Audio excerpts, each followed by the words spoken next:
Ada benda yang tidak boleh diberikan oleh kemasyhuran. Ada benda yang tidak boleh diberikan oleh wang dan kekayaan. Ada benda yang menyebabkan manusia ini kalau dia tak ada benda itu, maka dia nak, kalau boleh hari ini juga aku nak mati. Dia tak mampu lagi nak hidup walau sampai pada hari esok. Maknanya Masya Allah, dunia ni sakit, dunia ni kaca, dunia ni seperti sekam yang masuk dalam paru-paru kita, seperti kaca-kaca yang masuk dalam seluruh rongga-rongga kita. Sakit sehingga kita tak mampu nak hidup sampai pada hari esok pun. Rupanya yang tidak adalah ketenangan. Mungkin kita ada hiburan, mungkin dia ada kekayaan, tetapi dia tidak mendapat ketenangan. Rancangan motivasi pagi ini dibawakan oleh Telekong Siti Khadijah. Dah tawan hati yang tersayang? Hadiahkan Telekong SK kepada yang tersayang. Kunjungi butik SK atau layari sitihadijah.com. Siti Khadijah, lambang cinta abadi. Mari bersama kita ikuti segmen motivasi pagi. Assalamualaikum warahmatullahi wabarakatuh. Bismillahirrahmanirrahim. Alhamdulillahi rabbil alamin. Wassalatu wassalam ala rasulillah wa ala alihi wa sahbihi ajma'in, amma ba'du. Apa khabar semua rakan-rakan pendengar Radio IKIM, yang saya doakan semoga anda dalam keadaan ceria, dalam keadaan bahagia, dalam perjalanan nak menuju kerja, ataupun mungkin ada yang baru balik kerja, ataupun apa jua aktiviti yang sedang anda lakukan, semoga semuanya beroleh barakah di sisi Allah Subhanahu wa taala. Amin. Bersama dengan saya lagi Ustaz Ilyas Ismail dalam Motivasi Pagi, dan dalam kesempatan ini kita akan kongsikan kisah-kisah alim ulama yang menyebabkan mereka jadi hebat, yang menyebabkan mereka ini dimuliakan. Dan pada kali ini saya nak kongsikan tentang tajuk iaitu sedar diri. Sedar diri. Sedar diri. Tokoh yang saya nak kongsikan kisah riwayat hidupnya berkait tentang sedar diri kali ini ialah Imam Abu Hasan Al-Mawardi. Imam Abu Hasan Al-Mawardi seorang ulama besar mazhab Syafi'i di Basrah pada abad ke-5 Hijrah dulu. Beliau sangat terkenal lah, banyak menghasilkan buku-buku kitab rujukan, sangat berkualiti, bidang fiqh, tafsir, politik Islam, adab, dan banyak lagi lah. Dan salah satu kisah yang boleh saya kongsikan dalam waktu ini, pernah satu ketika Imam Al-Mawardi cerita, aku pernah menulis sebuah buku berkenaan tentang hukum jual beli, dan aku kumpulkan bahan-bahan dia dari pelbagai macam buku rujukan, dan setiap perbahasan aku kaji dengan bersungguh-sungguh kajiannya itu. Dan bila selesai saja penulisan ataupun menghasilkan buku tersebut, kata Imam Al-Mawardi, aku rasa kagum dengan diri aku ni, sampai aku sangka aku jadi orang yang paling menguasai tentang perbahasan ini. Tiba-tiba adalah dua orang lelaki Arab Badui datang ke majlis Imam Al-Mawardi, dan dua lelaki Arab Badui itu dia tanyalah satu tentang hukum sebuah akad bersyarat yang berlaku di kampung mereka lah.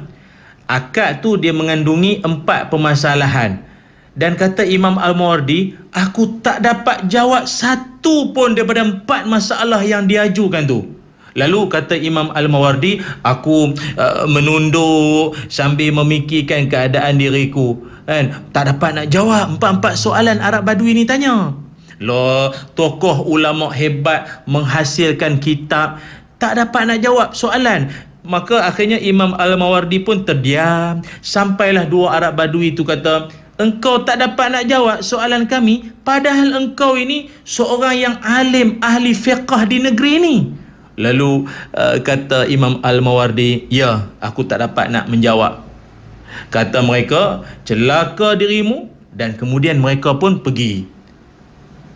Kemudian dua-dua orang tadi tu dia tanya pada ulama lain, yang ulama tu pun taklah kata menguasai ilmu fiqh berbanding murid-murid Imam Al-Mawardi, tapi ulama tersebut dapat bagi jawapan yang memuaskan hati si penanya. Peristiwa ni membuatkan Imam Al-Mawardi kata, ini merupakan nasihat, peringatan bagi aku supaya aku selalu kawal ego dan tundukkan keangkuhan.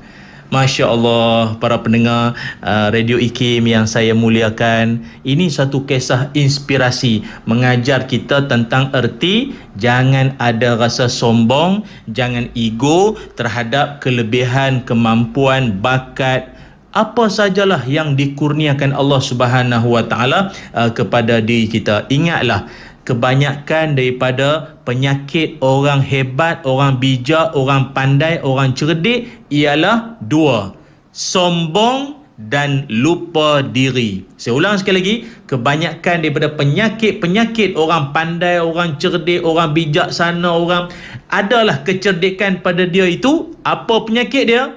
Sombong dan lupa diri.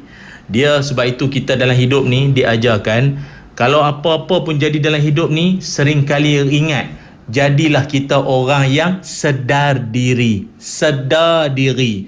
Orang yang banyak jadi sombong akibat kerana dia tidak sedar diri. Dia duk berasa dia best. Dia rasa dialah yang paling bagus. Dialah yang paling hebat. Dialah yang paling alim. Dialah suara paling merdu. Dialah yang segala dia. Dia sendiri yang berhad. Semua dia. Tak bolehlah macam tu. Ada satu kata-kata orang bijak pandai menyebutkan, orang yang paling bermasalah adalah orang yang tak tahu dia ada masalah. Saya ulang sekali lagi ya. Orang yang paling bermasalah adalah orang yang tak tahu yang dia tu ada masalah. Tu masalah. Ada kan kita pernah jumpa orang macam tu, dia tak sedar diri. Dia tak sedar diri dan dia tak mengakui bahawa dia tu ada kekurangan. Kadang duduk di pejabat, muka tension, stres muka. Orang tanya dia, "Kak, kenapa muka nampak tension?" Orang datang kerja pagi-pagi, muka mesti ceria, muka ada senyum. Tak ada. Dia tension, muka stres. Apa dia jawab? Aku kerja kat sini, kerja kat office ni, macam tak ada life. Tak ada life lah aku kerja kat sini. Tak ada kehidupan, tak ada kebahagiaan kerja dekat office ni. Orang tu benci aku, bos itu ini, macam-macam. Tapi tuan-tuan nak tahu apa cerita? Akak tadi tu yang kata kerja situ tak ada life, tak ada kebahagiaan kerja di situ semua, bila dia ditransfer atau dia dipindahkan pergi ke unit lain, orang yang duduk unit lain tu semua tak ada kebahagiaan sebab adanya dia. Selama ni menyalahkan keadaan sekeliling yang menyebabkan dia hidup tak ceria, kerja tak seronok semua. Rupa-rupanya dialah punca yang menyebabkan keadaan sekeliling tidak bahagia, tidak gembira, pun tak sedar diri. Macam kita kan kawan-kawan, teman-teman, rakan-rakan pendengar, kalau macam kita pergi ke doktor, jumpa doktor ke, pergi farmasi ke, kalau kita sakit, kita demam, kita kan akan mengaku. Doktor tanya, "Encik apa sakit?" "Saya kepala sakit lah. Kepala saya ada kepala ada lepas tu lutut saya rajin berdenyut-denyut nak semayang, kot telan udang ke petang semalam, berdenyut lutut ni kan." Okey, maknanya dia sedar yang dia sakit. Dia sedar diri, dia sakit, dia ada masalah. Tapi ada orang, dia sedang sakit, dia sedang ada masalah, tapi tak sedar diri. Ini masalah. Sebab itu teman-teman yang dirahmati Allah sekalian, dalam hidup kita ini, manusia yang paling bagus adalah orang yang boleh sedar bahawa dia ada kekurangan. Dalam dunia, ingat, tidak ada siapa pun di kalangan kita boleh mengaku bahawa dia itu sempurna, tak ada kurang, tak ada salah, tak ada masalah. Tak boleh. Ya, mungkin kita seorang anak yang baik, tapi mungkin menantu yang menyakitkan. Mungkin kita seorang mak yang baik, tapi mungkin isteri yang derhaka pada suami.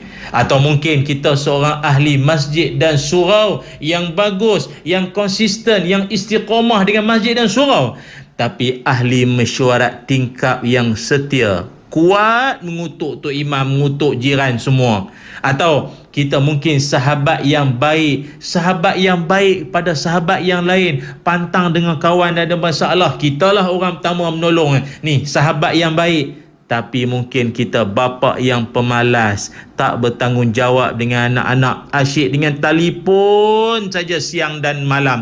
Siang sibuk dengan kerja, malam sibuk dengan update itu, gambar itu, macam-macam semua di media sosial dan pelbagai. Atau mungkin kita seorang penceramah yang petah bercakap, pandai mengalun, menyusun bahasa ayat, tapi kita sendiri pun tak beramal dengan apa yang kita cakapkan.